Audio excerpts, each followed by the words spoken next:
this is something that all of you can agree on. And here's an important point. And this is what our call and letter writing and emailing campaign, right? So this is a contact your legislators campaign. Right. No budget until no Gotion. No budget votes until you have shut Gotion down. And to the Democrats in particular, this is an opportunity to work across the aisle. A vast majority, and by that I mean over 60%. And I apologize for not having my receipts on this. I'll try to get a hold of them. These were verbally delivered to me by a primary source. I can get the printed receipts on these. This is why I'm be a little bit vague on this. Over 60%. So the vast majority of Republicans, Democrats, and independents across the state of Michigan are in opposition to this project. We need to help our legislators, Republican and Democratic, understand that we do not want this project. This is, and by we mean everyone. This is not a partisan issue. Michiganders, everyone across the political spectrum. This is a career killer for legislators, right? And that's our message to them.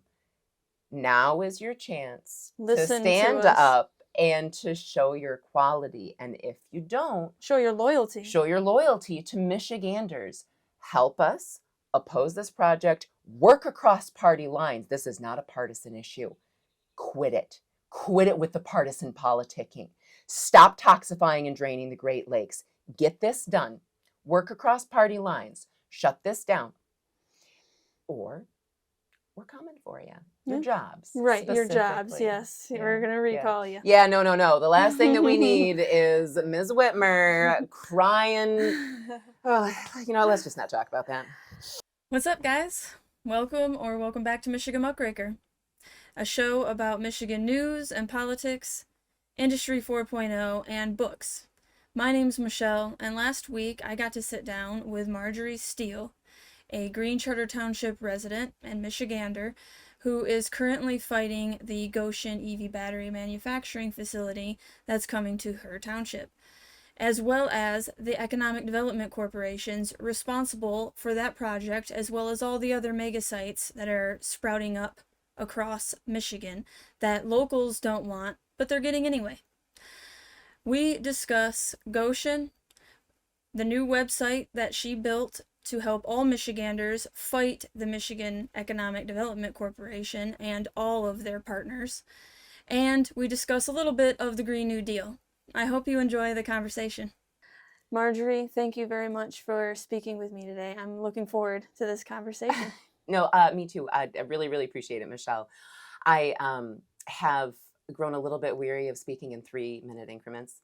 I don't blame you. It's nice to be able to have the space to lay out your ideas. Have a nuanced conversation.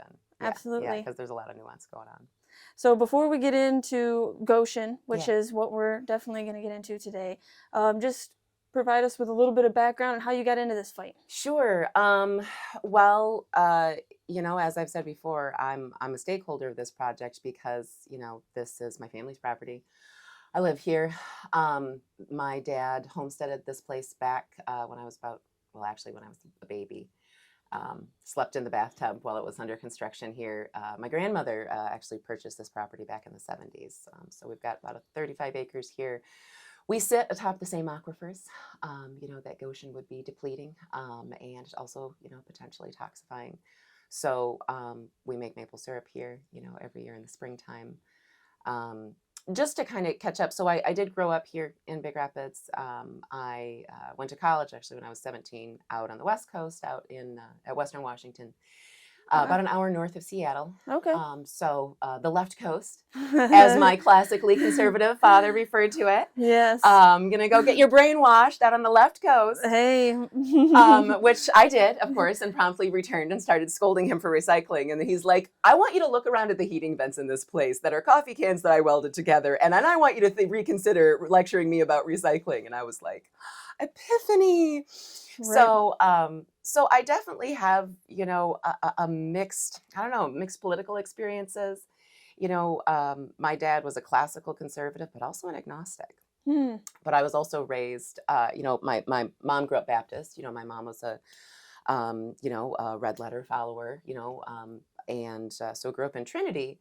But, again, my dad as an agnostic kind of gave me that permission to explore, permission to be like, lots of people have different ideas. It's okay to not know. So I like to think that was, a little bit of a gift in kind of encouraging me to explore more things. Yeah, So definitely. my dad had family out on the West Coast. That's one of the reasons why I went out there to school. Spent some time with my dad's family, fell in love with the place out there, and then boomeranged back here to work in Grand Rapids in, I think, 2008. Okay. Kind of settled down into, my degree is in creative writing with a minor in anthropology. Nice. With an emphasis in poetry. So instead of going on to get my MFA in poetry, as most of my colleagues were doing in school, I actually wanted to earn money. So I went into white collar writing and copywriting. Right, copywriting. Yep, I've looked a lot into that. Yeah, and that took me quickly. So I actually initially started in Grand Rapids. I worked for a year in-house as a SEO copywriter, which is search engine optimization, so specifically digital copywriting, for a online industrial manufacturing advertising agency. Sounds fun. It was scintillating, but it really was. But basically that means that I spent a year researching industrial manufacturing, Right, like all of so it. you know what's going on. Yep, grommets, vibration isolation, the different types of plastic injection molding, extrusion, all that good stuff. And then a year later, in 2009, I decided it was a great idea to quit my job, cold turkey, to go full-time freelance and buy a house in the same 2-week period. Wow, big changes. Yep, and what I like to tell my students is I never missed a mortgage payment. That's what I'll say about it. But I would never have the energy to do it again. I can't believe that I did that. But so from about 2008 until, let's see, we moved up here from Grand Rapids just about at the onset of COVID.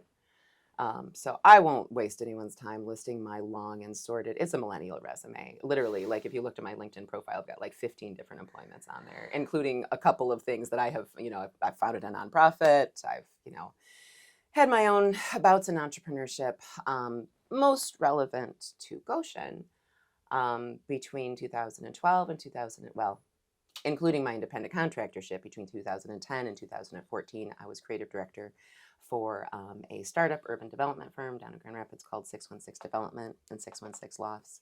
And in 2014, we were Grand Rapids Business Journal's Newsmaker of the Year.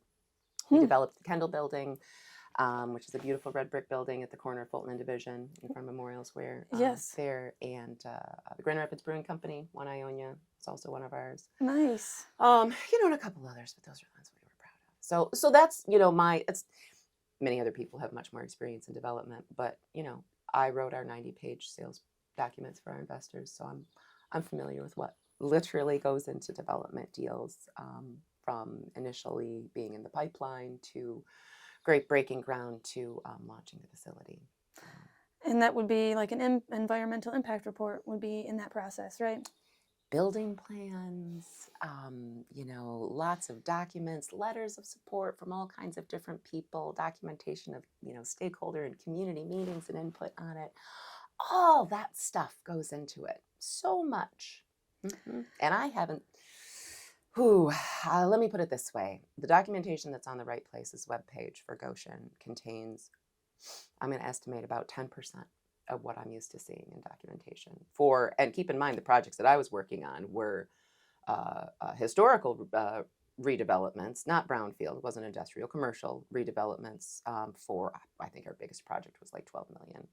Wow. So, but I mean, we're talking billions here. Right. With Yes. Gotion. Right. So tiny potatoes. Still, it's good to have a foot in the industry so you understand the process at least. Yeah. So that way you know how secretive this whole thing is.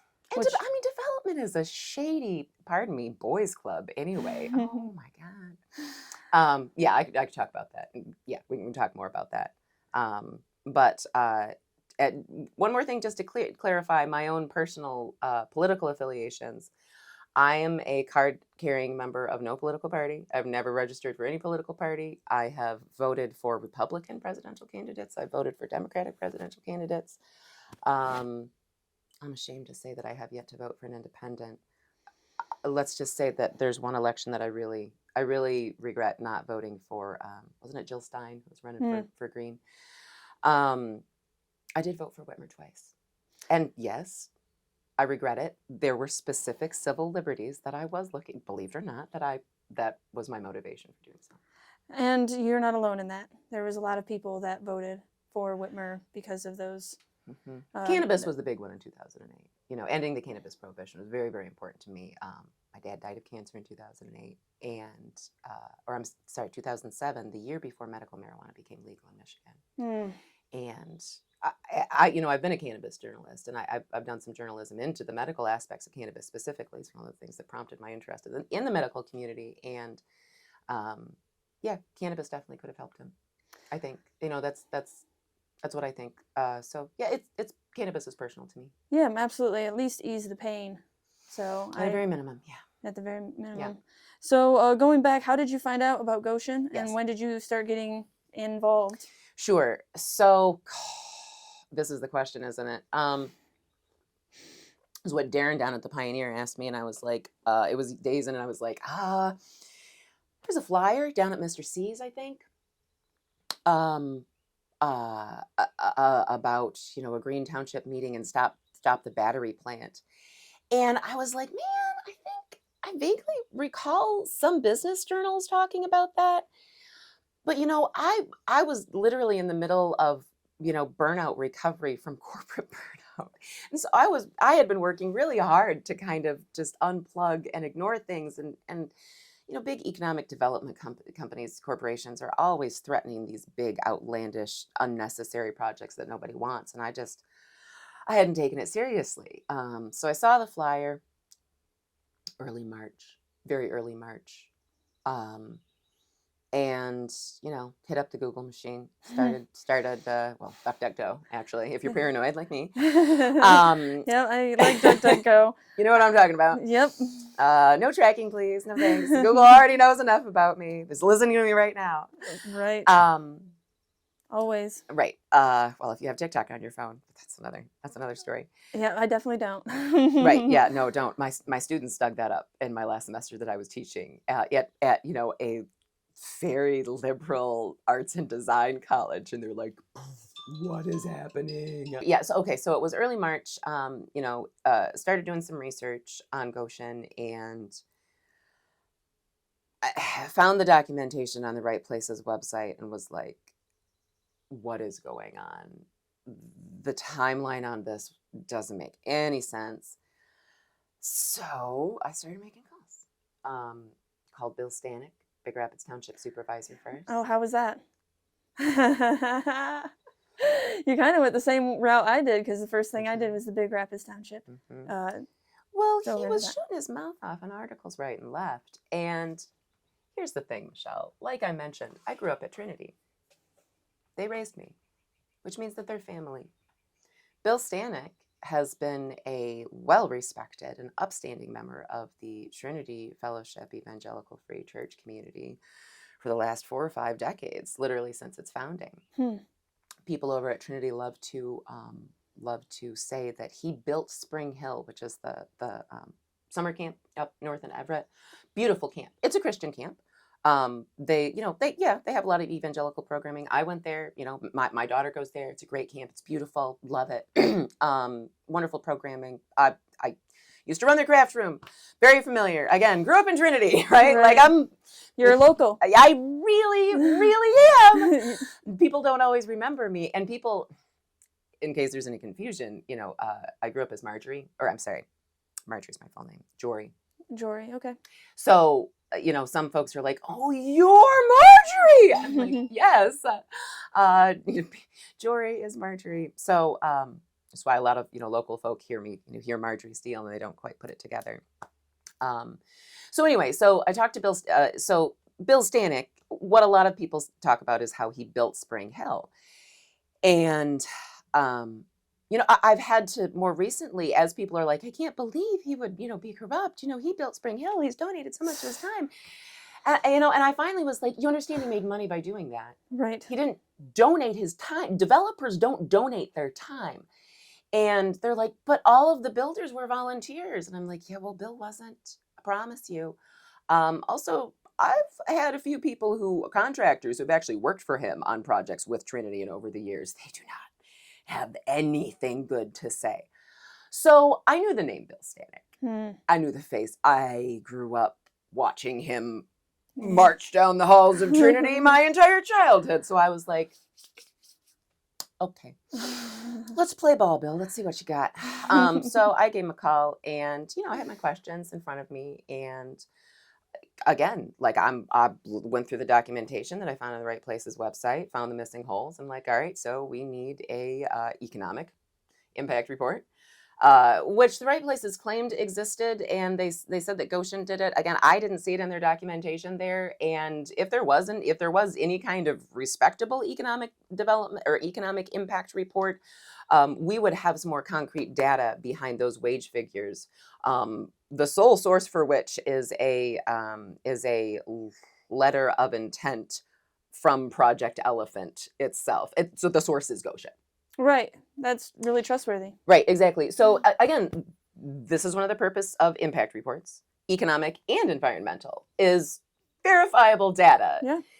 And let's just spell it out here, folks. Okay. So in development, like in many other industries, we have the mantra of trust but verify, don't we? Because when you have millions of, even when you have tens of thousands, let alone millions of dollars coming into a project, like our stakeholders were at 616,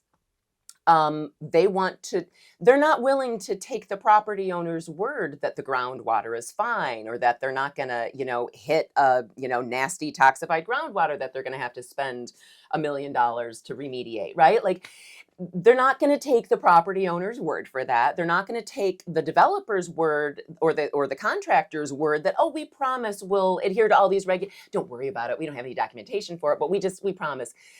Developer investors, are not willing to take developers and contractors and other vendors and property owners' words on these things because they're investing a lot of money. That's why we need third-party, verifiable documentation for everything.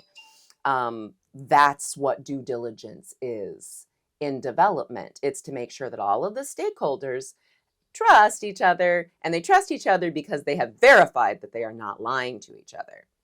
So those stakeholders for a project, just to be clear, include those who are financially vested, so those who are investors bringing money to the table, those who are vendors who are going to be doing work on the project, those who are going to be using the facility in whatever capacity. So in this case, it would be, employees, workers, and then of course the surrounding community upon which the building will have an impact, which includes environmental.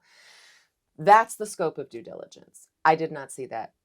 I did not see building plans, which at this point I would expect to see. All of the performers that I put together had detailed renderings, building plans, blueprints. We've met with the architects multiple times before we even pitched.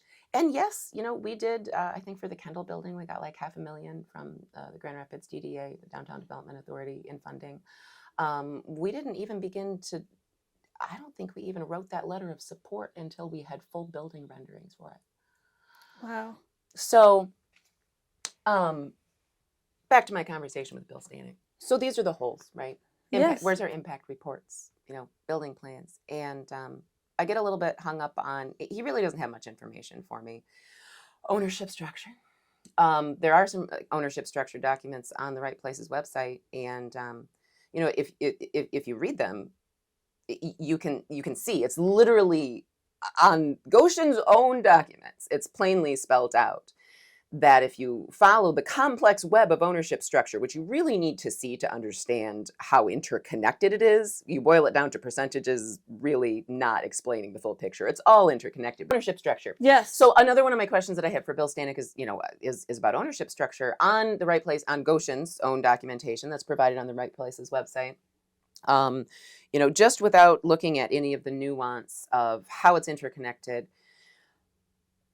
0.13% of Gotion Inc., the subsidiary of the Chinese-owned company Gotion High Tech, 0.13% of Gotion Inc., headquartered in California, is directly owned by the Guangdong government. And, oh, Marjorie, 0.13%. That's minuscule, you may say.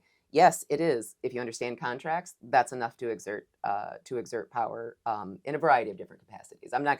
Don't have expertise to speak to it further than that. But in terms of contracts and stakeholder influence, that's enough.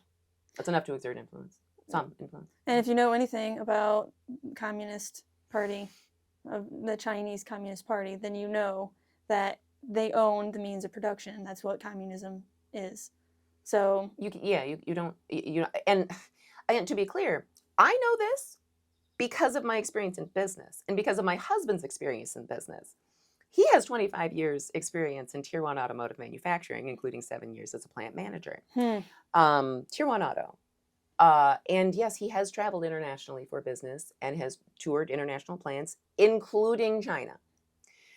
So this isn't coming from any crunchy progressive friend groups that I'm a part of. This is coming from experience. Yet you don't own a business in China without it being partially owned by the Chinese government. That's how it works. Right. That's just how it works. So yeah. So I have these questions for Bill Stanek. I have to get through this faster. I'm gonna never get through the story. I'll pick up the pace. So I have these questions for Bill Stanek, and he and I have a hard time initially getting past the Chinese ownership, because he wants to tell me that it's, of course it's not owned by China, and it's traded on the Swiss stock exchange, and I'm like, so? He's like, have you even seen the Swiss stock exchange today? And I'm like, no. So it's irrelevant. Right. What are you talking about, old man? Sorry. I'm not ageist. He's trying to like deflect. Oh, so much deflection. And he even tried to pull the well, just because they're Chinese doesn't mean they're. I was like, no, Bill, I'm not a racist. That's not what's happening. Don't go there. And that's the thing. We don't have anything against the Chinese people. They're under a dictatorship. So, I feel sorry for them. I'd call it a fascist system. People talk about, I don't know. Many people, disagree with the way that I describe the economics of it. People don't realize, my view, and economics is part of the coursework that I teach and that I've, learned. China has a capitalist economy. Well, yes, it's that's what Gotion is demonstrating is it's a capitalist economy run by a communist government, which who put those together, and yes, I don't think it's a good combination. No, it's very dangerous. Yes, very dangerous. Yes. So, but I think that people forget that, and when they, when we get caught up in both sides of the political spectrum, get caught up in the, the left romanticizes communists. There's a lot of romanticism of Karl Marx, and I'm like, he was alluding to Adam Smith. You know what? Everybody read Emma Goldman. Never mind. Sorry, I don't want to say too much. And then on the right side, everybody's like, yes, because of communism. And it's like, I think both sides need to understand that there's a capitalist economy that is working with a communist government. And once we can understand those two dynamics working together, I think we can all have a little bit more clarity. Right. It's more like communitarianism. Sure. And let's not get tripped over labels. Let's not either villainize or, idealize capitalism or communism, any of us. These are structures. Never going to get through. See, my rabbit trails. My lectures are an absolute train wreck. My poor students. So Bill Stanek tries to argue with me, tries to accuse me of being a racist. I'm like, all right, non-starter. So then we get to the juicy stuff. Ask about the environmental impact report. Oh, yes, we've done one. The Right Place has commissioned one. Yep, the Right Place has commissioned one by a third party. Yep, they've commissioned one through a third party. You've seen it. Yep, I've seen it. I've thumbed through it. So talk to me about it. Okay, what's in it? Oh, the environmental impact will be none. Well, that would violate the laws of physics, Bill, because that's just not how particulates work. There's a minimal acceptable threshold of certain materials. I want to know what those materials and what that number is and what that quantity is, right? Like I want to know that. because that's what would be in an environmental impact report. I want to know what little to none can be quantified as. Oh, well, I don't know. I don't know. And here, what he said was, oh, I let my experts deal with that. I trust my experts. I trust my experts. I trust my experts. All right. So get off the phone, call up Jim Chapman next. That's a much more fun conversation. Now, I don't know Jim Chapman. I know that he's a retired cop, which means he's probably corrupt. Also the mustache. No offense to people who have mustaches. Hey, I personally love mustaches, okay? And all right, no judgment. It makes me sad that Chapman is rocking a mustache, okay? I know. I've been a fan for a long time. Sure. Well, and also to clarify, again, keep in mind that I've spent the last 15 years living in Grand Rapids. I'm not gonna waste any time talking about GRPD, but yes, there's definitely, that's an arm of the state, so we don't have to get into that. Living in the city hasn't, specifically south of Wealthy, hasn't given me warm, fuzzy vibes towards cops over the last decade and a half. I'll just put it that way. And now any good cop is gone because the last couple of years have been crazy. And because we don't pay them. Right. And why would you want to be a cop now? It's $14 an hour. Yes. It's a terrible, hard job. You don't get paid anything. And you get what you pay for, it's a thankless job. So I think that any good cop left long ago which is... Look at what we're incentivizing with the system. And we could say this for any system across the board. What are we incentivizing, right? These are the questions that we really need to ask in a, I would say, late-stage capitalist system, right? Which isn't exactly free market anymore, is it? No, it's definitely not. Invisible hand is like handcuffed to the bed.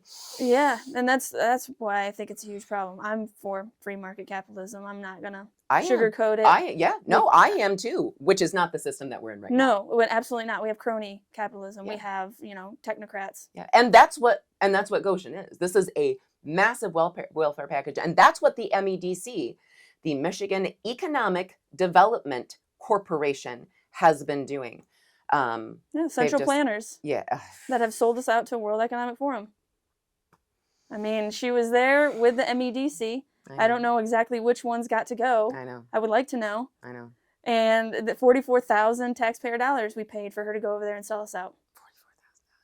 Yeah. Well, here's what I'll say about that. Boy, these township folk around here do sure seem to love their conferences, don't they? Oh my God, we had a 1920s gala, and then we painted our nails, and we stayed up till midnight. Sorry. I'm not making fun of anyone in particular. Jim Chapman. So, all right. So going back to my story. So talk to Jim, and I chum it up with him, because I don't know him. I'm like, all right, well, let's just take everyone at their word, give them the benefit of the doubt to start. Right? Yes. Which is what I have done. And then I trust, but verify. Right. This is what I've done. So we have a lovely conversation. Everyone's accusing him of conspiracy theories. Oh, people are accusing me of building a Chinese substation in Green Township, which turns out is something that Gotion has offered him. You get more into that? I don't have any more detail. Okay. Let me rephrase that. Allegedly. Okay. All right. Understood. I have to say that when I don't have receipts. Allegedly. It's hard to find receipts on a lot of this stuff, too. Yeah. Well, that's kind of the game that we're playing. So, no, which Gotion allegedly offered to Green Township.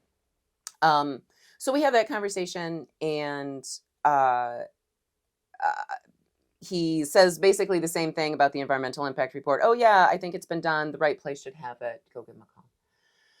So call the right place. They don't answer me back. I have to kind of figure out who's playing lead on this. Of course, I'm naive at this point. It doesn't occur to me that, of course, their CEO and president, Randy Thalen, is taking lead on this because he was pretty much hired in specifically for that purpose. Exactly. But I'm being all naive at this point. I don't know what's going on. Right. So, I reach out to them. Finally, I get a hold of Kelly Wozak, who is the Mecosta County liaison for the right place. On March 15th, and this date is important because March 15th was the date that the Michigan House Appropriations Committee voted to approve funding. They voted at 2:00 in the afternoon to approve funding.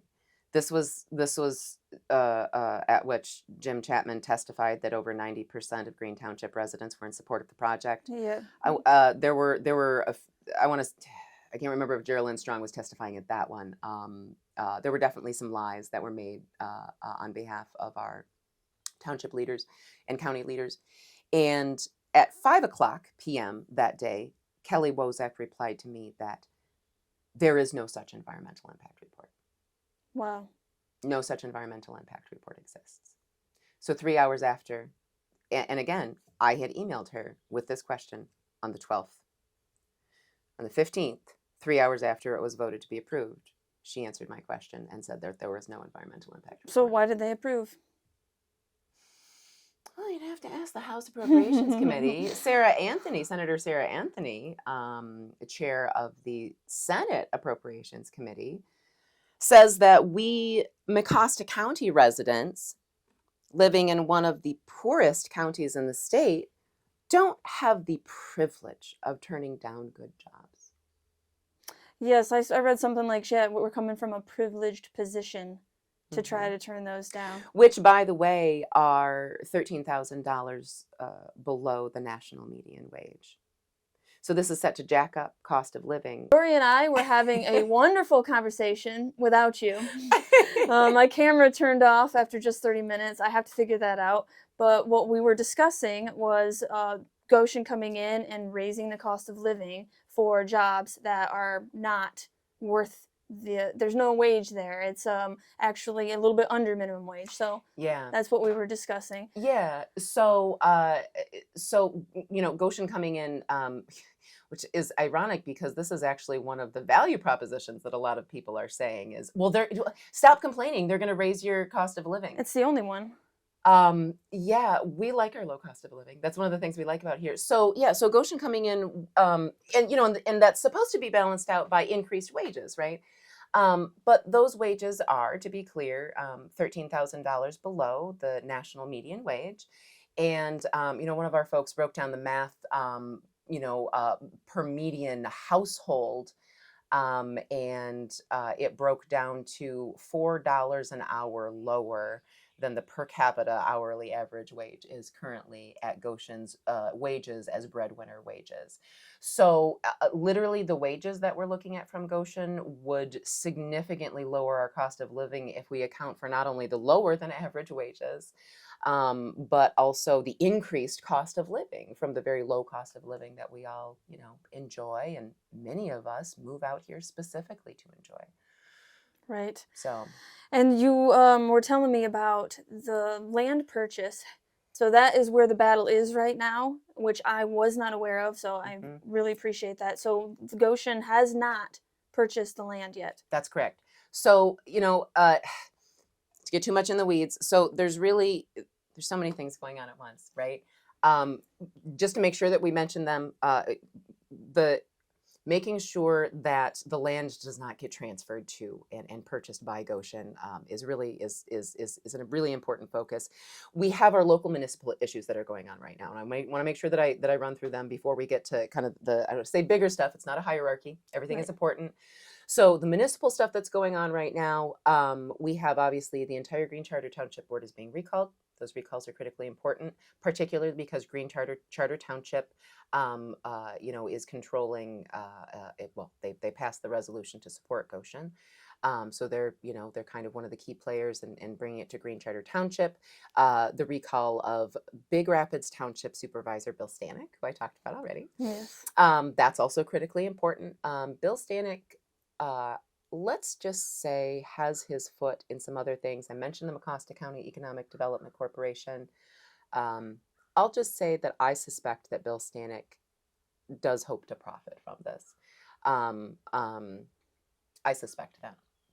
Right, because he's the treasurer for the Mecosta County Economic Development Corporation. Yeah. So recall of Bill Stanek, recall of entire Green Charter Township. There's another recall. No, I'm sorry, not recall. There's a referendum petition that is getting signatures right now. That's really critically important.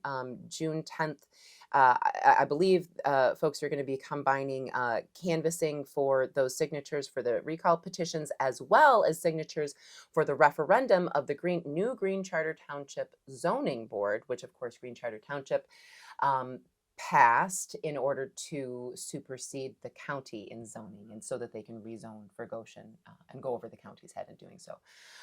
So that referendum, just to be clear, we're collecting petitions to put that creation of that Green Charter Township Zoning Board to referendum so that people can vote on it. Right. And then obviously we expect Green Charter Township residents to vote it down, and then that means that they won't have their own zoning board and they can't go over the county's head. That's critically, and then, Goshen is up a creek without the ability to rezone. Now there's some asterisks to that. It's not a magic bullet. Those things are critically important. The recalls, the referendum, those signatures, critically important. That being said, Goshen has done nothing to play by the rules or to follow any kind of standard process of due diligence in this. And knowing what I know about manufacturing and the industry, and also, my husband's experience as well, I know that it's often, particularly with large projects like this, it's often literally less expensive for the business owner to simply make the violation and to pay the fine than it is for them to actually go through the process of doing it correctly. And so we do suspect that zoning may or may not actually end up being that big of a barrier for Goshen. In practicality, would it be illegal for them to develop in the wrong zoning? Yes. What's the repercussion? They get slapped with a fine. Do they care? They pay the fine, they keep building. Right. And this is actually how it happens in manufacturing, by the way. Everybody thinks that OSHA is there to protect us. What people don't know is that when manufacturers don't fight the violation, they pay half of the fine. Wow. Just think about that for a second. It's a fee process. That's almost always. And we're talking about, when I talk about violations, I'm literally talking about violent deaths on the plant floor. Wow. Stellantis, the relatively new plant out in the, I believe, Lower East Side of Detroit. Forget the exact details, but there was a wastewater discharge, a system that was supposed to be, that was agreed to, that the developer agreed, they promised that they were going to provide. They didn't build it. The water is becoming incredibly toxified. And now the companies and the local city township solution is for all of the neighbors to move out of the area. They're not shutting it down. That's my point, is that's what happens when projects and this is why we have due diligence, right? This is why we trust and verify, because it's bad. When a business makes you a verbal commitment, that means that they're not committing to doing it. That's just kind of how business works. So yeah, Goshen was supposed to purchase the property on the 1st, and yet they didn't. So I'm a little bit squishy here. I mean, make sure that I stay with what I can verify and back up. Yes. So where it's at right now, those municipal things going on, critically important. We're trying to stop Gotion from buying the land. Gotion has not acquired the land yet. So where it's at, the $175 million that was passed through the House of Representatives and the Senate, that is now in the keeping of the Michigan Economic Development Corporation, or the MEDC, which of course the right place is the local there's two layers of, well, actually three if you count Mecosta County, 3 layers of economic development corporations in this. MEDC is the one that's keeping the money right now. Now, there are certain benchmarks and deadlines as part of this agreement that Goshen has to hit. One of them is to purchase land. Part of those funds are earmarked for that purpose, of purchasing the land. So we know that Goshen has been facing some clawbacks on that first-ish of this month. And what we know from a few sources is that land has not been acquired. It has not gone into escrow. It has been, the contracts have been extended. So they haven't walked. So Goshen, what that means is that Goshen hasn't walked away from the deal, but they also haven't moved to. We don't have a closing date. It's not an escrow, so they haven't they've basically thrown more money at it, but have not taken any more formal commitment, and that money remains with the MEDC. So that's actually very good news. It's not over. Right. But it's also not, because what people have to understand is that as soon as the MEDC transfers that money to Gotion, Gotion will purchase the land, they will file permits, and they will immediately begin knocking down trees. Right. Now, yeah, there's potentially some legal action that we can make as a result of that. Let's keep in mind that in that scenario, Gotion has purchased the land and owns that land, including wetlands. And you can bet your bottom dollar that if Gotion owns that land, they will destroy those wetlands as soon as they can. And I will go to jail for throwing myself in front of a bulldozer, which, if it happens, it happens. If it has to happen, it has to happen. Oldest method in the book. Oldie but goodie. Strap yourself to a bulldozer. Stop it from happening physically. Yeah, exactly, literally. And, make them haul me after jail. Go ahead. Please. Right. Please. And again, clarification for trespassing. Yeah. Right. No, absolutely not. And to be crystal clear, neither myself nor no one that I have ever spoken with, who has been involved in any code, not just here, who has been involved in any Gotion or any protest in regards to EV, period, has expressed so much as an interest towards so much as vandalism, let alone any type of violence. In fact, folks have been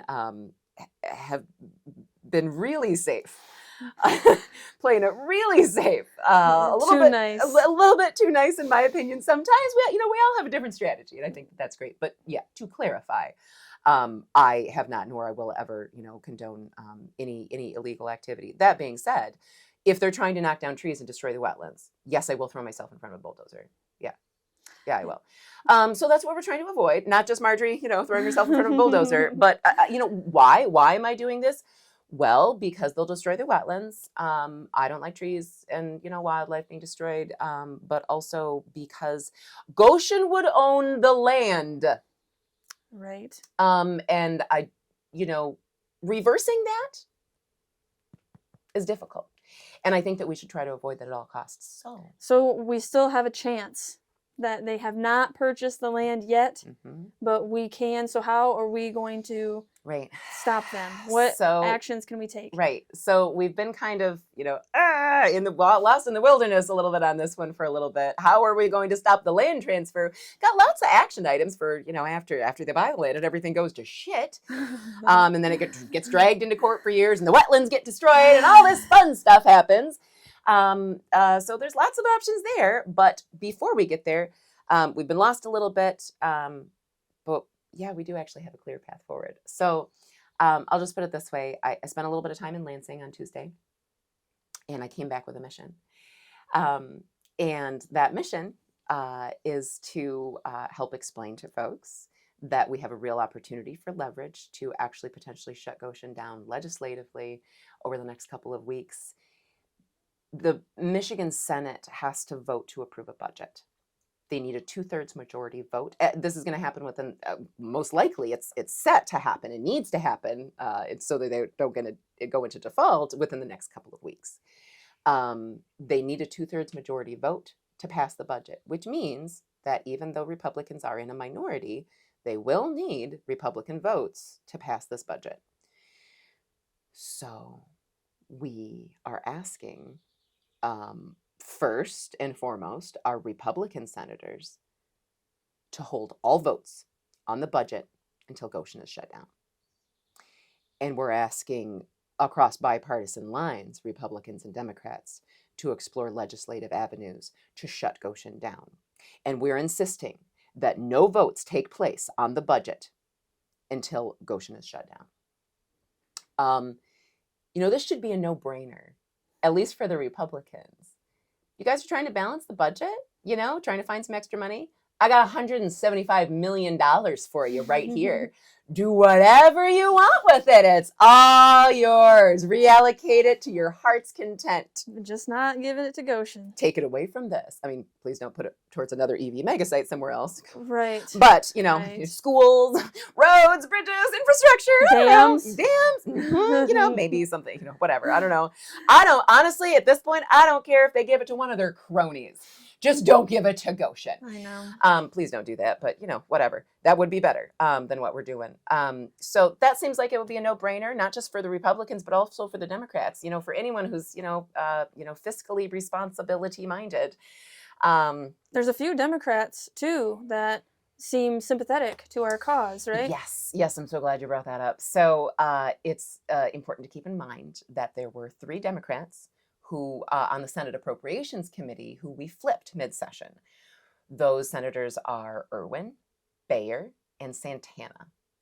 So Senators Irwin, Bayer, and Santana flipped during the Senate Appropriations Committee meeting and voted against Gotion.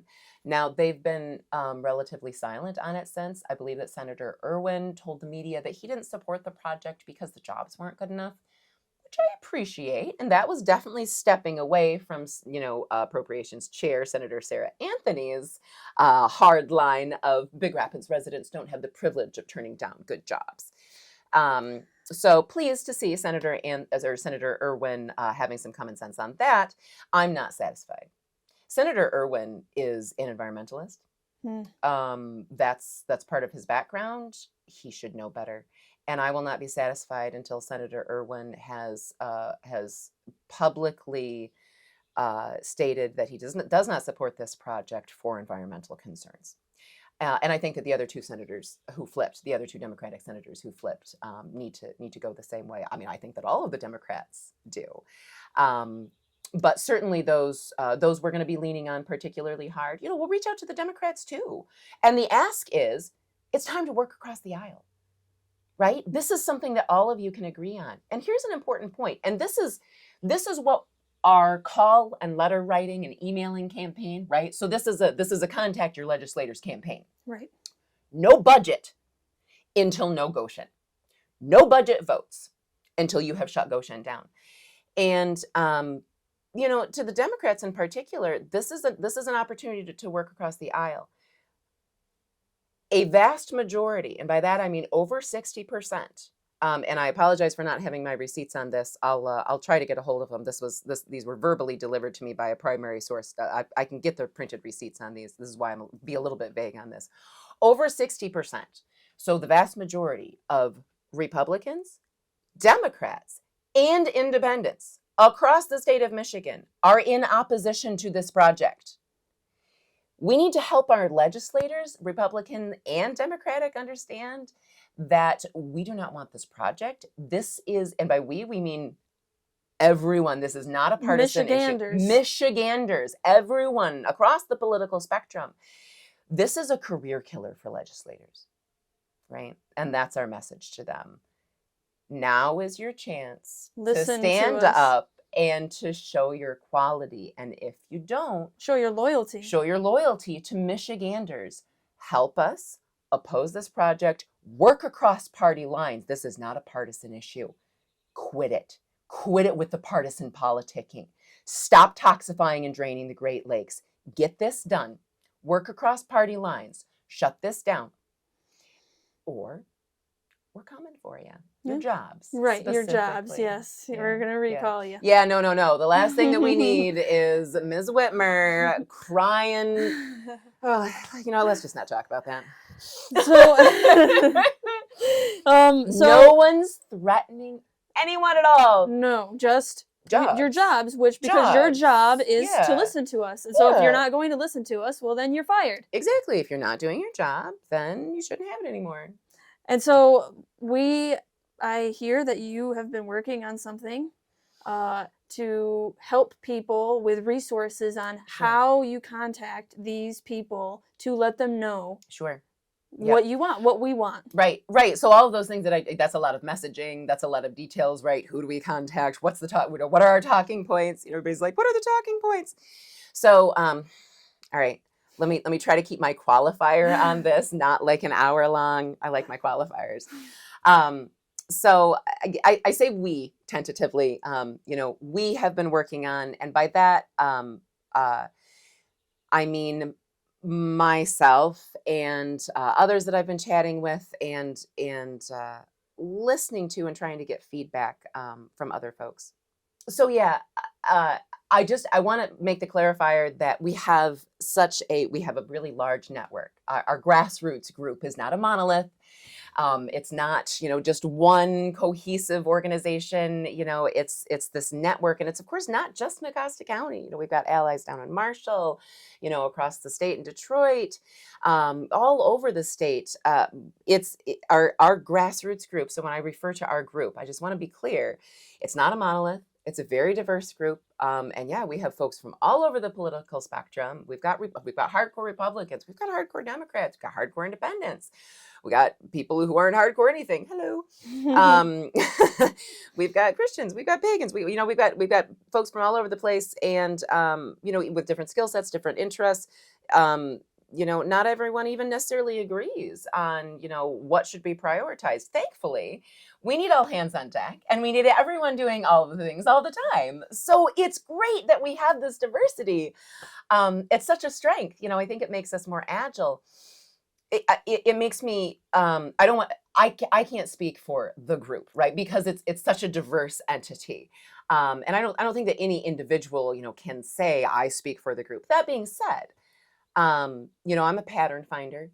I'm a listener. I'm a researcher. I've been talking to a lot of folks, been keeping my ear to the ground, finding the patterns, hearing what people are actually saying.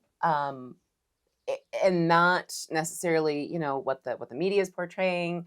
Not to, love to bash on the media, but those of us who were at the township meetings, for example, and then saw the reporting on it later. We know that there were 3 hours worth of incredible, articulate, passionate public comment, and what does the media pick out? Like a 5-second clip of someone yelling about the CCP. I know. So it's so obvious now what they're doing, though. I'm hoping that people will look into it more and not just believe. Well, we gotta show don't tell, right? Like Right. we just gotta get it out there more, and we cannot sit by and wait for someone else to do it for us, right? No one's gonna come save us. We have to save ourselves. As Aaron Brockovich says. Yeah, no, thank you. I love how everybody is like, oh, I reached out to Aaron Brockovich, and have you we should get Aaron Brockovich. I'm like, do you know what her books say? Like, do you know what her whole thing is? I definitely have not. I've only watched the movie. So I'm not. I'm familiar with what her books are. I haven't read them yet. I can't claim that, but I'm familiar with her philosophy, which is Superman's not. You have to be your own Superman. No one is coming to save you. Well, I definitely agree. Yeah. With that message. Yeah, exactly. So there's my big long qualifier to say, that our community is diverse, and I don't speak for any one individual, but that I have been doing my best to find the commonality, to find, what the common things are that people agree on are a problem here, kind of what the common focus is. And so what people need, right? Like what messaging people are really honing in on, what people are resonating with, right? Like what everyone can agree on. And with that in mind, I say we. That's why I say we have been working. I've been having lots of conversations with different people, running different concepts by different people, getting input from different sources. So all of that big. This is my collaboration. I promise. Qualifier in mind. We have a new resource put together.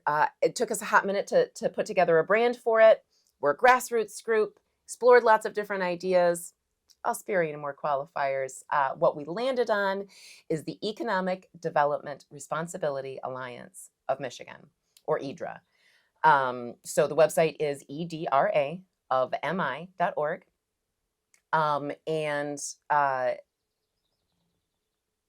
So the foundation of the brand, little quick anecdote for you. So the tagline is, we will defend. And the logo is actually a scene that you can find at the heart of the Michigan flag. So, just a little fun story that I don't know. I can't take credit for the logo concept or really for the branding concept. I don't like taking credit for other people's work. And I just think that it's serendipitous. Several weeks ago, before I even started assembling things, I found my husband, he's a graphic designer, and I found him fiddling with the middle of the Michigan flag, like designing it. And he's designing it, and he's writing copy. And I'm like, what are you doing? Who are you? Right? Like, you never write copy. You don't like writing copy. What is going on? And he's like, I don't know. Have you ever looked at the middle of the Michigan flag before? Like, it just occurred to me. I don't know why, but I looked at it, and it's this beautiful scene of this hunter who's wearing buckskin, and he's like and he's standing next to a beautiful lake, and there's like a setting sun in the background, and there's green grass and like a wetlands, and he's holding his hand up to the sky, like a sign. And he's like, and then there's this Latin word, tuebor, above it, and it means I will defend. And I just think that that's where we're at right now. And I don't know, I feel like it's really important. Yeah. Isn't that perfect? So he actually had like most of the graphics. I was like, a week later, I was like, oh, that's the logo. Yeah. That's it. Finish it into a logo for me. So that's why the tagline is, we will defend. And the underlying concept is an alliance of grassroots stewards. And just to clarify, that stewardship encompasses, yes, there are obviously deep environmental concerns. And if you talk to folks around here, honestly, even among your dyed-in-the-wool Republicans, environmental concerns are the primary concerns. Yeah. That's just what I've heard, not at the exclusion of national security concerns. So to be clear, as an organization, again, I've worked really hard to try to balance what I'm hearing from people and to represent, what people are saying and what people are concerned about. And it's not an either or. It's security and environment. It's just both. And I really don't think that one is necessarily prioritized over the other. So we've worked really hard to try to reflect that with Idra's messaging. To cover both baselines, right? All of the environmental issues and all of the security issues, and there's plenty in both categories. That's it confuses folks on the right, it confuses folks on the left. But what are you going to do? And beyond, kind of that creamy center of the heart of Michigander. I should say one more qualifier about the logo. In the Michigan flag, our hunter is holding a gun, and in our logo, he is holding a book of law, because that is the tool that we are using. And this brings me to the economic development responsibility aspect of it. I know that this is a little bit nerdy, right? We're getting a little bit egg-headed, and it might have made it would have been more obvious to go with a more grassroots vibe and a more kind of like political. Or not political, it's hard to be grassroots without being political, isn't it?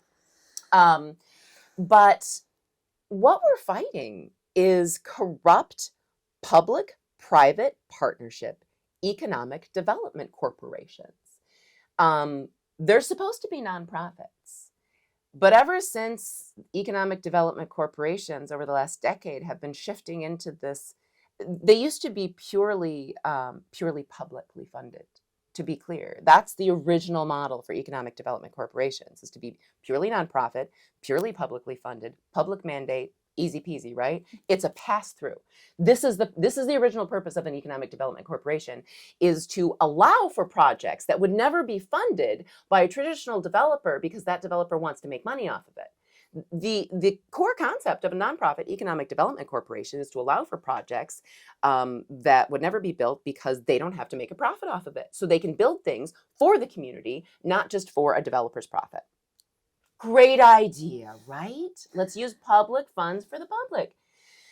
Well, about 10 or 15 years ago, across the country, not just in Michigan, but I've again, working in development, I've watched them rise. We've seen this shifting from a private model to a private public model. And what that means is that in addition to getting taxpayer funding, they're getting funding from private corporations. Now, in the case of both the MEDC and the Right Place, this is supposed to be for the purposes of supporting Michigan manufacturing and Michigan businesses. This is supposed to be money from Michigan businesses for Michigan businesses. This is what they tell people. They've lost their mandate. right? And these are the corporations that are bringing not just Goshen to Big Rapids, but cattle to Marshall. They're bringing mega sites, windmills, solar gardens. Google pictures of solar gardens. You let me know what kind of beautiful gardens you think those are, especially in the wintertime. The MEDC and these other economic development corporations are funding these massive welfare packages for projects that have no science behind them, and that have no economic due diligence behind them whatsoever. So that's kind of the nerdy focus, right? That's the economic development responsibility angle, and it's also important. This is not, this fight is not just about Big Rapids. The more communities who are battling these things like this, we support, the more we can help ourselves, right? A rising tide raises all ships. So, it's been, how long have we been working on this now? And, we just have a website up and going. How handy would it have been to have a website a month ago, 2 months ago, right? So the idea, the idea is that this can be a platform for other communities in Michigan that are having the same problem so that they can be a step ahead of the game, right? So that they can have a resource without necessarily having to build it themselves, and so that they can have built-in allies. So hopefully by the time this goes live, there will be a Marshall page on the website as well. That one's almost ready. Just got to talk to a few of my contacts and get some details right. Don't want to publish anything without it, being fact-checked. Not that I'm beyond the possibility of error. Next step after getting Marshall up on the website, I know that Clinton Township, is having issues. Eagle Township, Guinness, you said. So, yeah. A centralized space with all the information. Because we're all, this really, they have their nuances and their differences, but it's all the same fight. So, yeah, the more we can share resources and kind of join together. Because this affects all Michiganders. And your website is awesome because the root of the root is the economic development corporations. Right. That's how they're getting these plans through. Right. And so that's how we need to hold them accountable. That's the idea. That's the idea. It's not quite, it's not fighting fire with fire so much as it is understanding the game that is being played. And this is a legislative game. And I think that, the best way to fight back is to understand the tactics and the landscape of what's actually going on. Because it's so easy to lose focus in the political aspects, the political jargon. We all have our own particular focuses, but how do I say this without sounding like a tinfoil hat nut? If any of us have learned anything in all of this, it's that things are never as simple as they appear. And that while we plebeians are here focusing like a little colony of ants on this little thing that's going on, or this little thing that's within our, scope that we're upset about, a much bigger picture is happening on a larger scale. And it seems to be, we might buy into the lie of partisan lines. But, I think it's safe to say, just based on what we're seeing, that the larger power structures at play are not nearly so bipartisan or so partisan. They don't have such strong partisan lines. Anyway, talk about partisan politics for a long time, but yeah, that's the idea. We're going after how the private public model of economic development corporations has, for lack of a better word, become corrupt. In business, we would say they've lost their mandate. Gotcha. I would say they've been captured. They've been captured, and yes. Captured by special interests. Yes, and I've been looking into it in UN Agenda 21. I don't know if you know anything about that. Sustainable development. And so these economic corporations, they have a plan. And so it's a bigger plan. Yeah. So I know exactly what you're referring to. Here's what I'll say about that.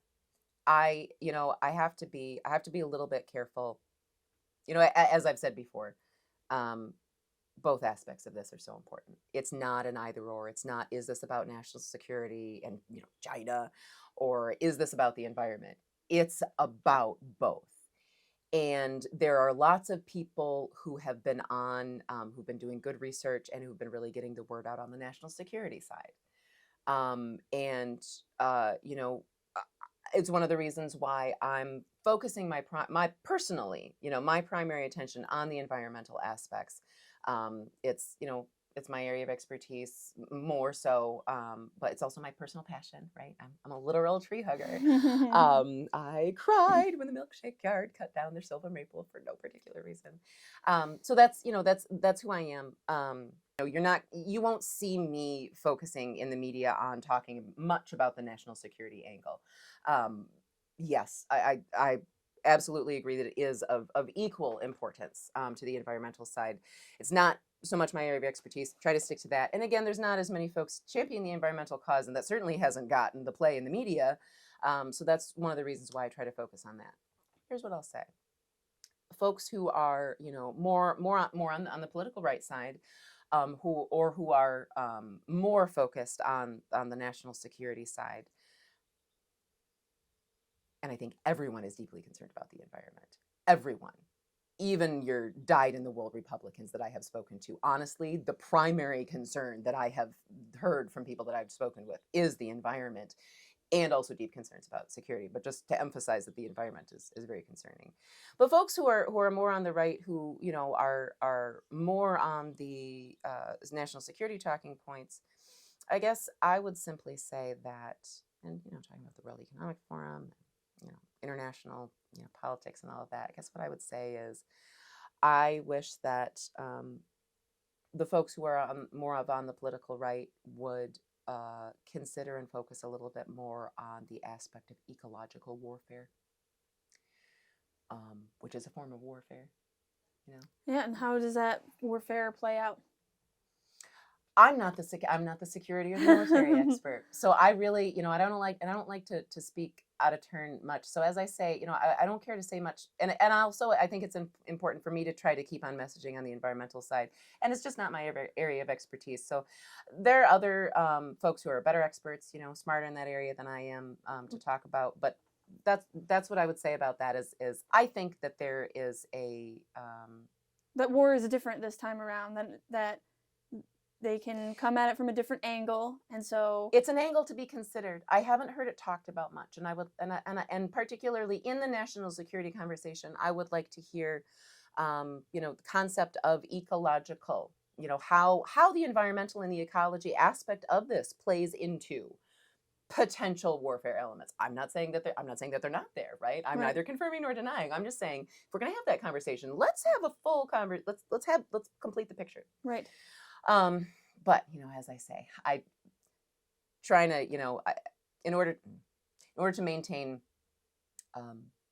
credibility in the environmental protection side, I just think that's so critically important, and people lose focus. I say people on the left lose focus as soon as you start mentioning the other national security aspects, because it's so political, and it has been made so political. You know, I know that plenty of folks don't agree with me, but yeah, national coverage is great. But Tudor Dixon going on Fox News and shooting her Barbie mouth off about Gotion and China and mentioning nothing about the environment, I don't think has helped us. No, and then that she's playing down partisan lines when she does that. And that Very much so. And that's what I try to avoid It's on hurt my us. channel. Oh yeah, as and well, you've done an amazing job. is because they do. The Republicans have jumped on to help us, but And they that's and yes, this is an issue for all of us. yes, Absolutely nothing wrong with that. right. But they do tend to focus so much on China, which makes it, you know, the Democrats don't like that, and so I agree. And everybody is worried in this area about environment. Everybody. Because no one's going to come save us. The government sure as hell will not help us. Look at East Palestine. Palestine. Exactly. And Michiganders love our water, especially West Michiganders. We value Lake Michigan. And the Muskegon River, which is, again, Gotion is within 1 mile of the Muskegon River. Right. So Exactly. that is the number one issue for everybody that I've spoke with. Yeah. But of course, the national security and people focus on China. Yeah. Where I stand is China works with the World Economic Forum, Yeah. So to me, it's even bigger Yeah. than China.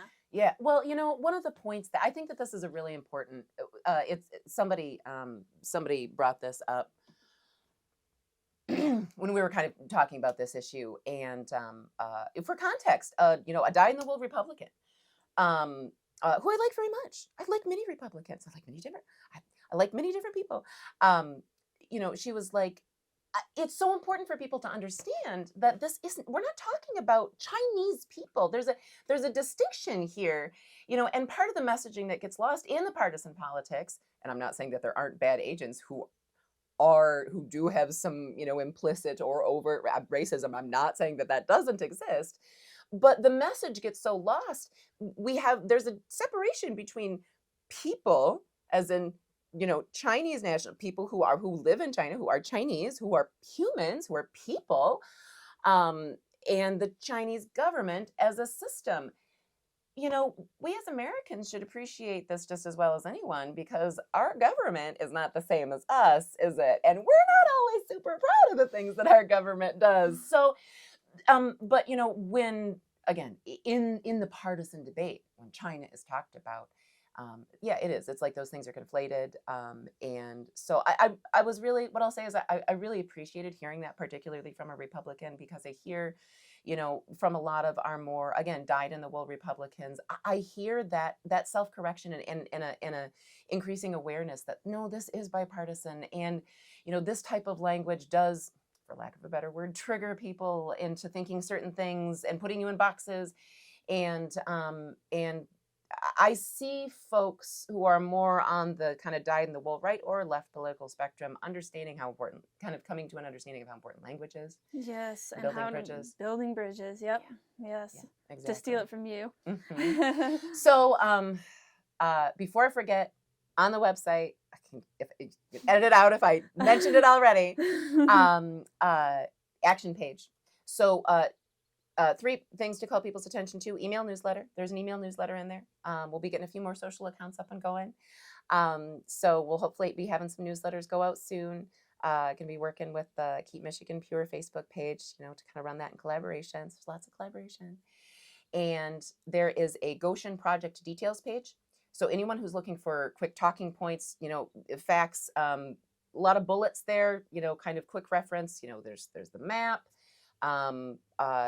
Designed to be a resource for people who, whether they're talking to different media sources or, trying to win Facebook arguments with Tim Hunt. Don't bother trying that one, by the way. But we all come across, in our daily lives, people who have questions, and we're like, ooh, if I had this factoid. So there's information on the Gotion project details page. I encourage people to take a look at. And then there's the action page, which has bucketed all of the current action items that we have specifically in regards to reaching out to entities. So we've got the MEDC, we've got EPA, we've got the Right Place, we've got our legislators, and even the board members for the MEDC and the Right Place. So the action page has contact info for all of those, kind of what's going on with those and why those are critical players. And then we've also, towards the bottom of the page, got some letter templates, so people can reference for talking points, or if they don't know what to say and need a guide, they can use those. Obviously, we always encourage people to say things in their own words. Sometimes you need a resource. Yes. Got to make it easy for people. Yes, that's perfect. Mm-hmm. We have needed a centralized place where all the information can go, so you can understand where we're at, where we've been, and who to contact. Right. That's the number one thing. What do we do? Right, because everyone's like, what do I do right now? Yeah, because a lot of people want to help. And there's so many things to do. And talking on social media is one thing to do. The volume of communication, to these key players, it does matter. Strength in numbers. Just as an example, word on the street is that the EPA has been, our local Region 5 here in Chicago, has been getting so many calls about this project that it's escalated to a federal level. That's awesome. That's the word on the street. Yeah, I mean, we have to stick together. Mm-hmm. We have to spread awareness first. Yes. And then do your part, even if it's Yeah. just email, Yeah. using those templates. So you could spend literally an entire afternoon just customizing and printing out and addressing. You could send out like 30 letters just from that page alone. And those are just, that's just a starting place. But for folks who are looking for something concrete to do, these are things that we can do right now. Perfect. It's got a blog, trying to keep news and updates on there. More good stuff. Many more details, many more pages to be created. It'll be a collaborative kind of evolving effort. But really excited to have it out there. Really excited to have some good buy-in. It's not an end-all solution, but it's something for us to start with. So. Well, I really appreciate you doing that, putting in the work, because it's not easy to build a website and to put it all out there, doing all the copy and everything else. So appreciate it. Thank you. Yeah, thank you. Well, and to complain just a minute. Again, I work down in Grand Rapids. This is my industry, web development. Like, I've literally worked in-house at web development agencies before. This is my home territory. This is my industry. So I know a lot of folks down in Grand Rapids. Hell, some of my friends since started agencies have their own agencies now. I know a lot of folks down in Grand Rapids who have decent agencies, and I reached out to several of them for help on this one. And well, the website looks great. No one helped me. No one would help me. So I did it myself. Wow. But, I put that out there not to be petulant, certainly not to grandstand, be like, I did it all myself. Wasn't how I would have loved to have collaborated with a vendor. And my offer for that was be part of the next Standing Rock, right? Like take a stand, make a name for yourself as an agency. But, again, the Grand Rapids business community is largely progressive. And I think it just goes to show. And also, frankly, half of the agencies there have conflicts of interest with the right place already. So, right. They've all been captured as well. Well, I don't want to slam them. Honestly, again, good friend, not even captured. Just it's a client of theirs. Mm-hmm. It's a client of theirs. And why wouldn't it be a client of theirs? They have a good reputation. They're doing good work. It's good for their business.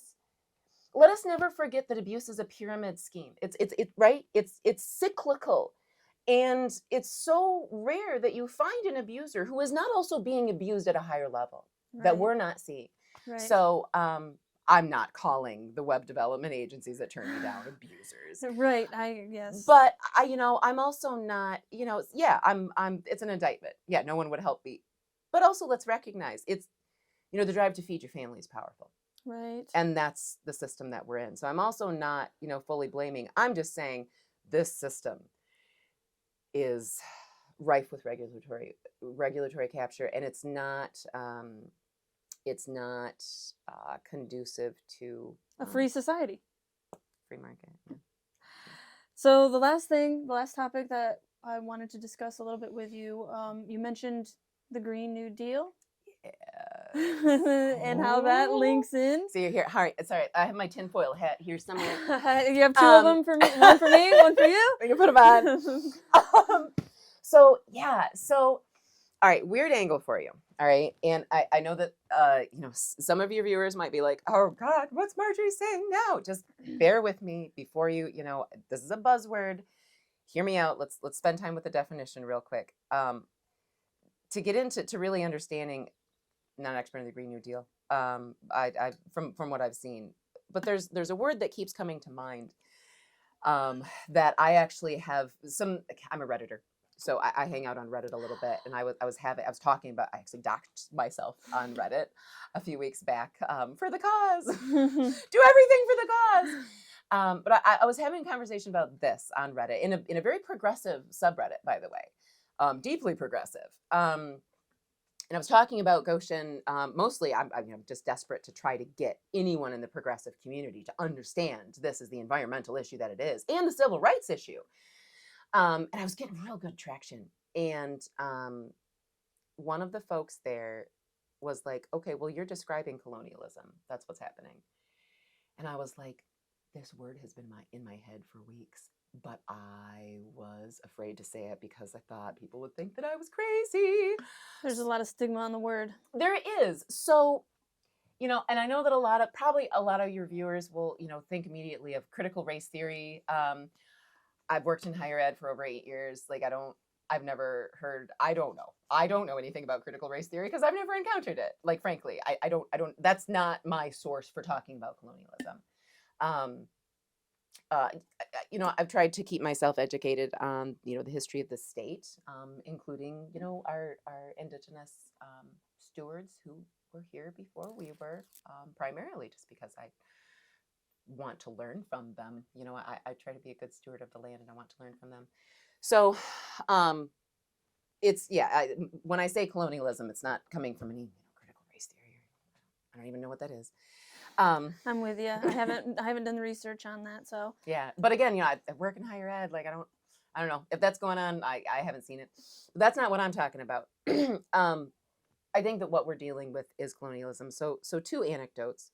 Um, I was having a conversation with a local organic gardener a few weeks ago.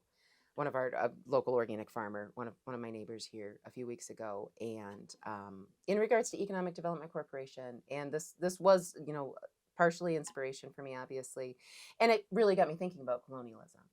He's the one. He didn't say the word colonialism, but he's the one who got me thinking about it. He said, these economic developers, they come in and they look at our lifestyle, and they see us living below the poverty line, in some cases. Right? And they think that we choose this lifestyle because we're stupid, because we don't know any better. Or we can't make it in the city. It's like, how about we don't want to live in the city? I can live in the city. I've lived in the city. I don't want to live in the city anymore. That's why I live here. And honestly, a lot of other folks around here who are the same, or who commute into the city but don't want to live there. Right. He said, they don't understand that we are stewards. And if they keep pushing their way of life on us, there will be no more wild spaces left for us to go to. And, if you think about the practical implication of the chain of events that would happen in the result of Gotion, farmers within a 50-mile radius looking at selling the land, moving out of the area because water contamination, cobalt ash. And where do those farmers go when they've been removed from the land? I mean, we've already seen, getting a little bit into the Green New Deal, we've already seen monoculture, large-scale monoculture agricultures, taking livelihoods away from farmers. So where do those farmers go? They're supposed to go into the city, get jobs, right? It's, no. Are people being forced off their land with the military? Well, I don't know. What's the difference between this? Land is not being seized by the state here in this Gotion project, but it is happening in other parts of the country right now. This country, the United States of America. Eminent domain. So, back to colonialism.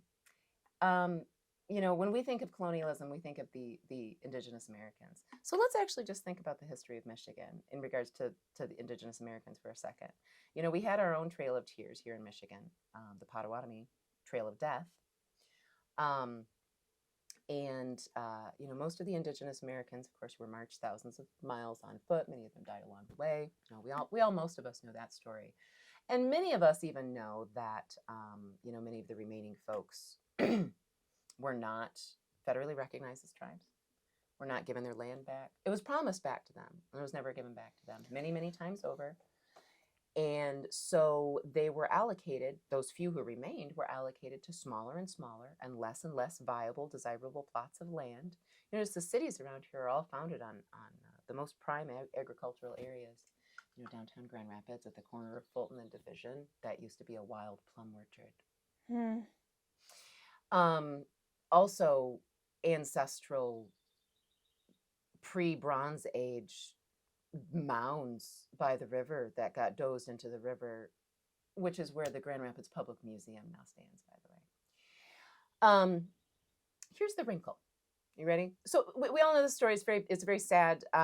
It's terrible. It's horrific, right? It's a black mark in our history. Then of course we have the missionary schools that children were taken off to. Mm-hmm.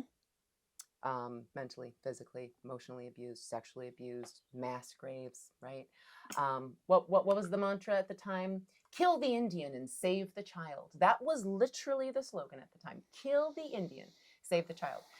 It was an erasure of culture, right? Um, uh, so this is a relatively familiar story. Here's the wrinkle. You ready? Before the federal military got involved in the 1800s, starting in I believe 1823, and then moving through the 19th century. Before the U.S. federal military got involved here in Michigan, which was homesteaded rather late because of all of our water features, it was considered too dangerous to farm, which is also one of the reasons why Michiganders tend to be a little bit more stubborn and stoic, because this was some pretty tough land to figure out how to farm. Quicksand, bogs. European settlers and indigenous Americans, believe it or not, were actually getting along quite well. They had a really rather symbiotic relationship, help each other, knew each other. Doctors, family doctors, were fluent in Ojibwe and learned medicine from Ojibwe medicine doctors, right? Like there's what you want. There was an exchange of culture. Not to say that there were no problems, but what people think happened was that white folk moved in and then there was bloodshed. That is not what happened.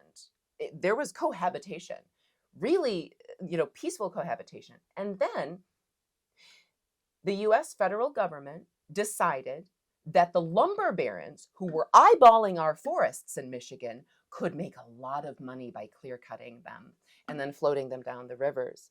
And and also other business owners wanted that land. And while European settlers were really doing just fine out there, big business could not come in. Lumber barons couldn't come through the forests and cut them if people were living in the forests. I mean, literally think of Avatar, right? Mm-hmm. Like, oh, we have to mine this unobtainium and it's right underneath the world tree, so we have to blow up the world tree and move them out in order to get it. That's why. So that's when there was a conflict, right? And just to be clear, it was the federal military. And I think that this is a really critical distinction because, we think of back and this is one of the reasons why people have such a stigma towards colonization, is because they think that there's an implication that, well, if you're white, you should feel guilty, right? And some people may think that. I don't think that that's really what that means at all.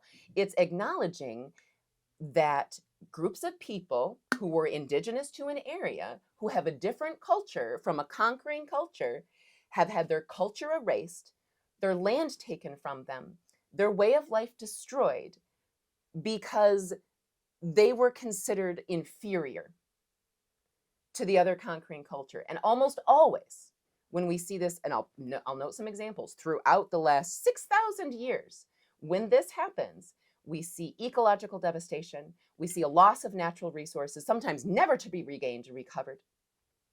And we see violence and violation of civil rights that becomes generational trauma that we're still living with today. So, I'm Irish. My folks, 2,000 years ago, the Romans came in and colonized, and they rounded up all of the druids and the bards on the Isle of Mona, and they burned them alive, and they cut down the sacred groves, and they killed all of the bards and druids that they could find, not just because they had political influence and power, but because they were the keepers of history, science, and culture. That's why we really don't have anything left of Celtic culture, not authentically, not really.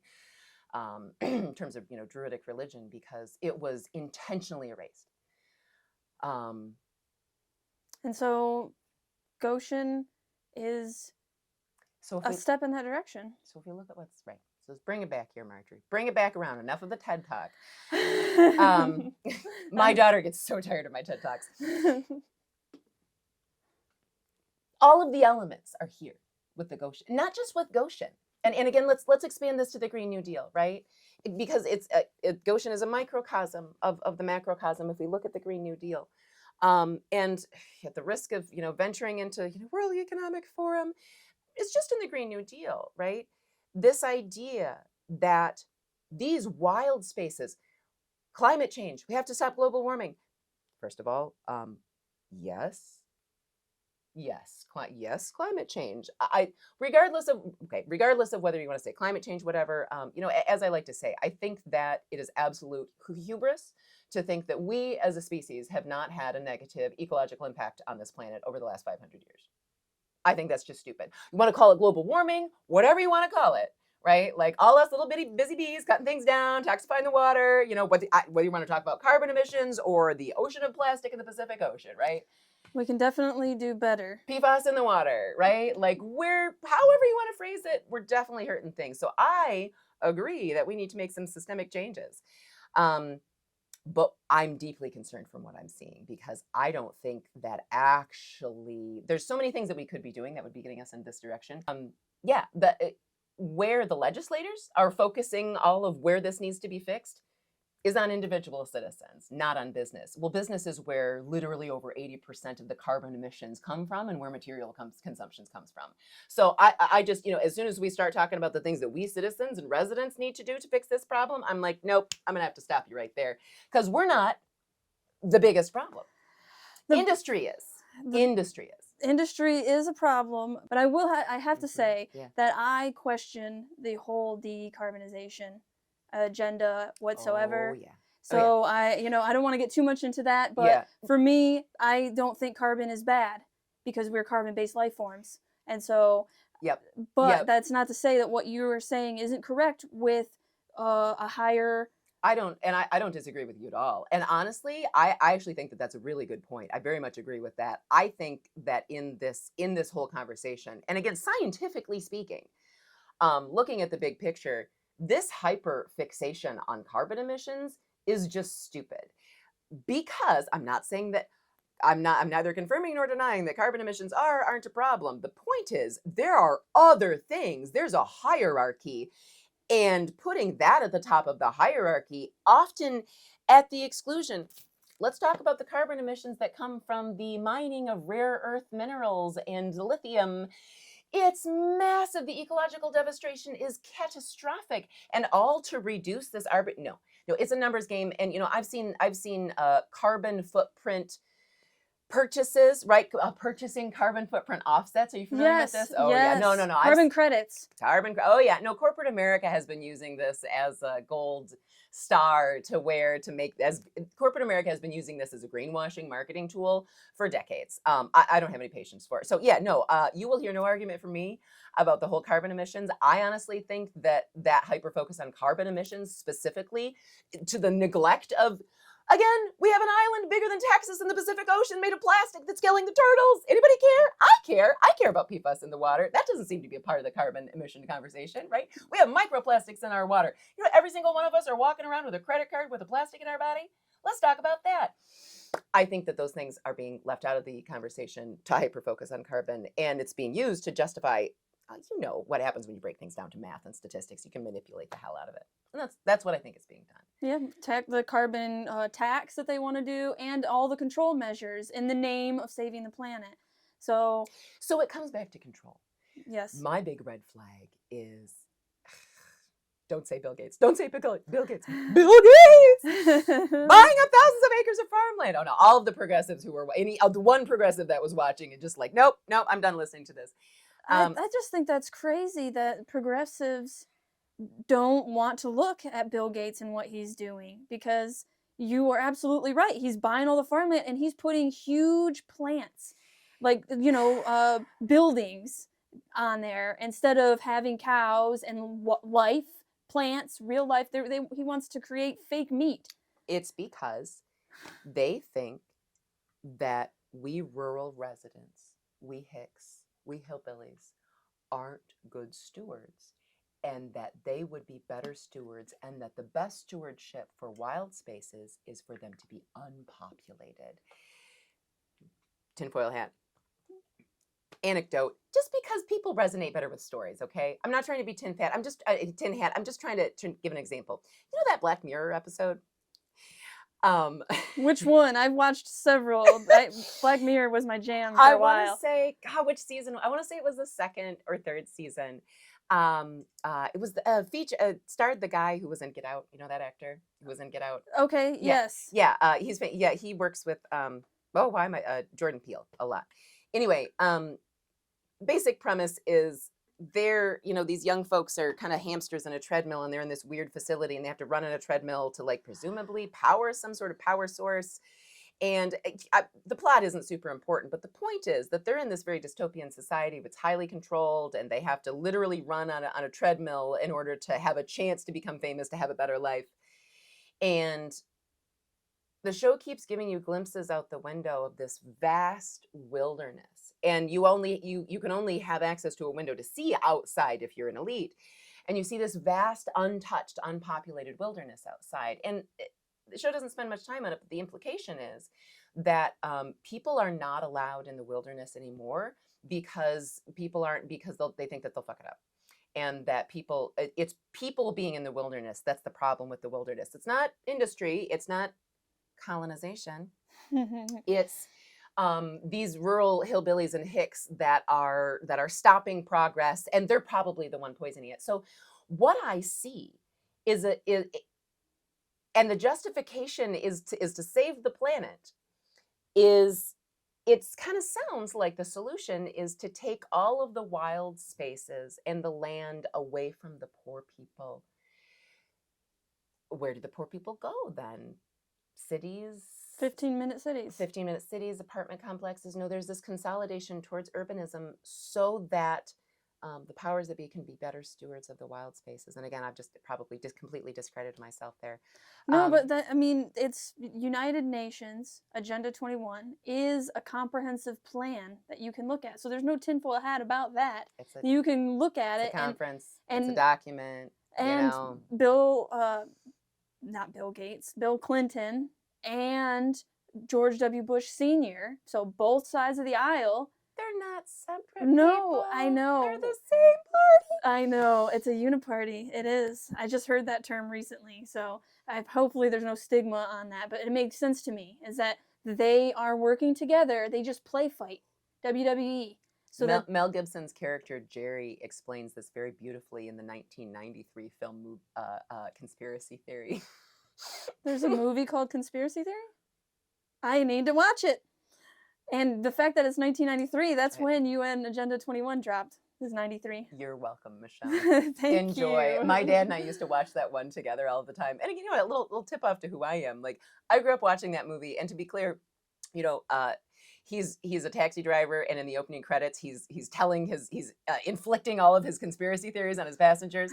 So when I used to watch this movie with my dad would be like, "Oh, I heard that one. Oh, I heard that one too. Oh, that one's definitely true." So yeah, like I've tried to come away from that conspiracy theory background, and look at here I am. I'm just being, but it's not. They're 6 months ahead. I'm sorry, conspiracy theorists, 6 months ahead. At least. I'm not insisting that anything, I'm not saying this is what's happening. I'm looking at the patterns, and I'm seeing, to bring it back to Gotion and colonialism, again, those comments from that farmer, I burst into tears when he said that. And then I start talking about like my Irish ancestors, and I'm like, I've always wanted to connect with Anishinaabe. And he's like, my family married into the Irish and the Scots around here. And I'm like, bah! We're family. And we are. And there's so many people who are going to be offended by this, but I just think it's what's happening. I'm going to regret saying this. If you think about the fractured lineage of indigenous populations who never got federally recognized, right? I mean, I do have indigenous. I have a picture of her in my family photo album. Like I have physical evidence of indigenous. It's like 1/164th. I don't claim it. But it's there. Like, I don't think any of us who have, whose family has been in this country for over 100 years don't have indigenous, right? We are the new indigenous population for all intents and purposes in this situation. And the economic development corporations, I think by definition, are trying to colonize us because they think that we're dumb. They think that our culture is stupid and archaic, and they think that we're disorganized and that we don't know how to be good stewards of the environment, which is terribly ironic because we're the ones who love the land.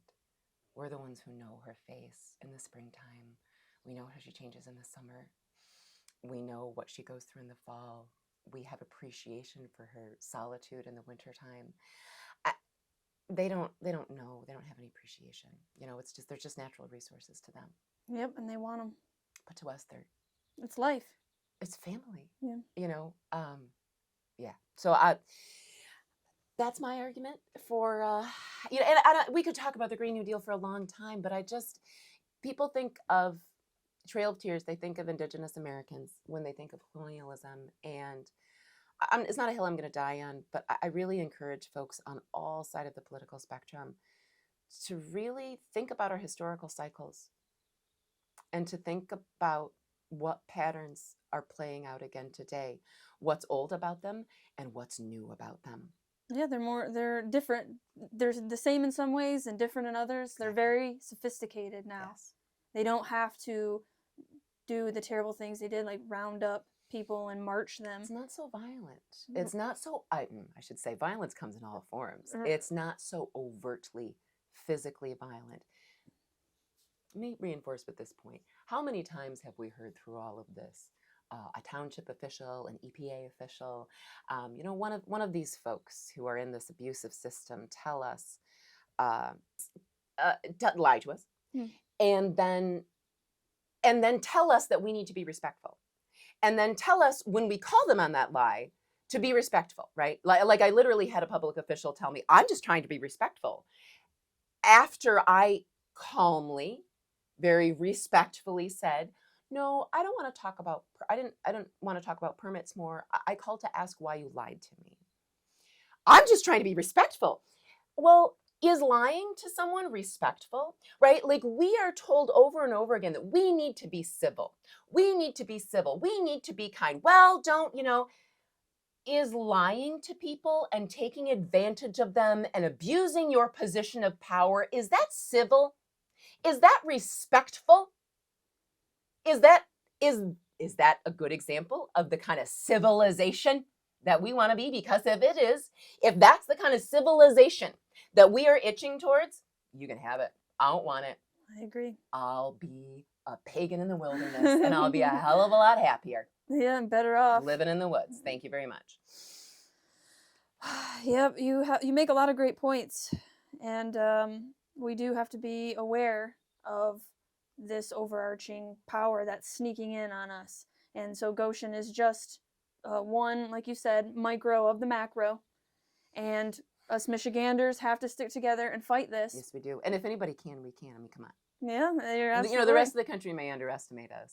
Out on the West Coast, they think that we're. I went to college out there. They think that we're hillbillies. They don't understand. And I'm like, okay, that's fine. Just everybody underestimate us. Go ahead.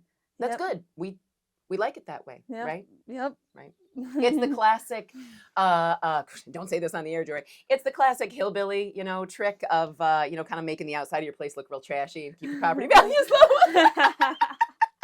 Because appearances aren't as important as what's inside. Yeah, you're absolutely right. Well, I thank you very much for your time. I have one more question I want to ask. Absolutely. What steps do you think our listeners need to take? Oh, yeah. Right now to help this situation? Yep. That's the question, isn't it? Well, as I mentioned, there's an action page on the website. I tried to put things in order of priority. First priority right now, and not to rank them in a hierarchy, tell our state senators no budget vote until there is no Gotion. Tell them now, tell them tomorrow, tell them the next day, tell them every day until they shut it down. Email, call, mail letters, flood them. Call all of them. And again, remembering those three Democrats in particular, but emailing Democrats and Republicans, but it's the Republicans in particular that we're putting the leverage on. So that's important. Keep your eye open for updates, particularly the Keep Michigan Pure page. I'm a little bit behind on the website on recall updates. Hopefully in the next couple of days, by the time this airs, I'll have more information up there. But I believe that June 10th is going to be a canvassing. And again, we've got those recall petition signatures and the referendum signatures. If you're a resident of Mecosta County, particularly Green or Big Rapids townships, keep your eyes open for those. Be working on those. And,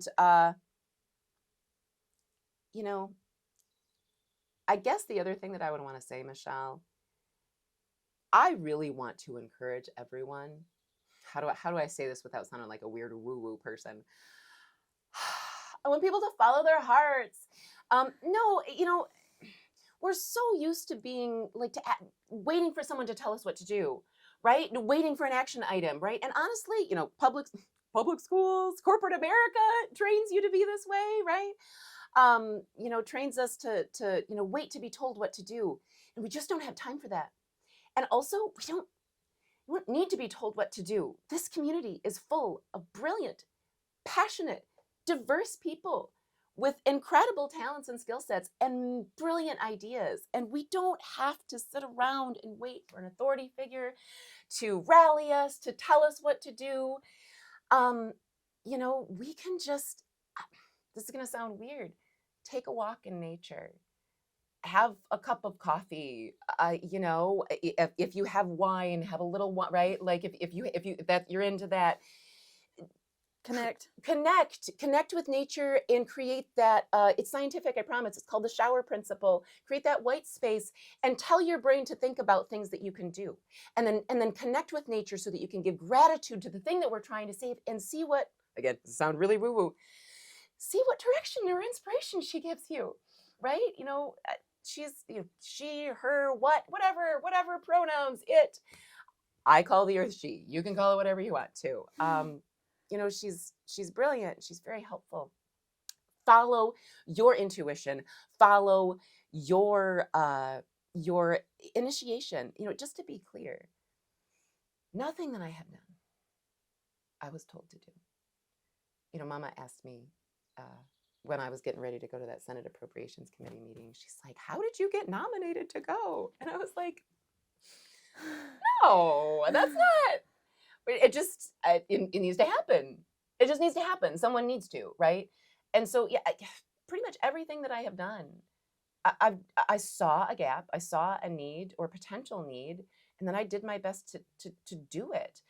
And I want everyone else to do the exact same thing. And if whether that's just being a collector of information and disseminating it amongst people, some of our folks are amazing at that, or actually doing things, right? Like, you don't have to do the things that I've done. You don't have to be visible. You don't have to be out there to be impactful. Some of the most impactful folks in our group, nobody knows their names. They're secret and quiet, right? So yeah, all of that ramble to say, I want folks to take initiative. I want them to feel empowered. I want them to feel united and strong together, because we are. Yeah.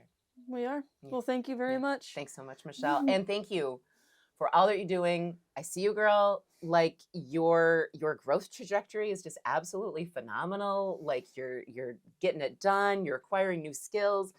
And you've really been crushing this. I'm so glad when all of this started, one of the things that I said to myself was, "Oh God, please, Lord, let there be someone around here with any media training who's going to pick up some citizen journalism." Silly me, you don't need any formal media training to pick up citizen journalism. So congrats on being Big Rapids' first upstart citizen journalist. Thank you. No, thank you. Thank you. Yeah. Thank you guys for watching. If you enjoyed this conversation, please smash that like button and subscribe if you haven't already. And make sure you check out the links in the description for all the resources of today's video. Thanks, guys. I'll see you in the next one.